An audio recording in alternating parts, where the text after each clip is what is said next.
ஓம். சென்ற நிகழ்ச்சியிலே பகவத்கீதையிலே 5வது அத்தியாயமான சந்நியாச யோகத்திலே 20 ஸ்லோகம் வரையிலும் பார்த்தோம். இன்று 21 முதல் 30 வரையிலும் இருக்கக்கூடியதான ஸ்லோகங்களை பார்ப்போம். பாஹ்ய ஸ்பர்ஷோஸ்வதா சக்தாத்மா விந்தத்யாத்மனி யத் சுகம் स ब्रह्मयोगयुक्तात्मा सुखमक्षय्यमश्नुते एहि संस्पर्शजा भोगा दुःखयोनय एव ते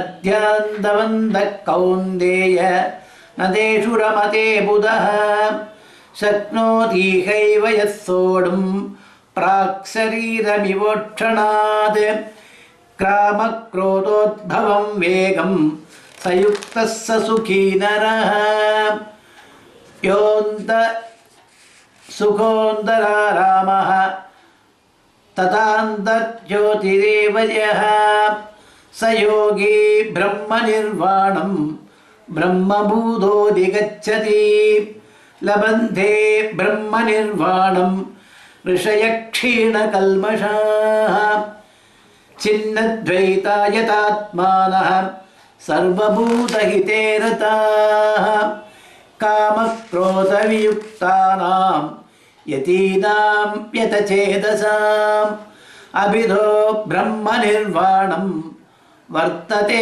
विदितात्मनां स्पर्शान् कृत्वा बहिर्बाह्यान् चक्षुश्चैवान्तरे भ्रुवौ प्राणापानौ समौ कृत्वा नासाभ्यन्तरचारिणौ यतेन्द्रियमनोबुद्धि मुनिर्मोक्षपरायणः विगतेच्छाभयक्रोधो यः सदा मुक्त एव सः भोक्तारं यज्ञतपसा सर्वलोकमहेश्वरम् सुहृदं सर्वभूतानां ज्ञात्वा मां शान्तिमिच्छसि इति श्री भगवद्गीतासु ब्रह्म विद्यायां योगशास्त्रे श्रीकृष्णार्जुनसंवादे सन्न्यासयोगो नाम पञ्चमोऽध्यायः.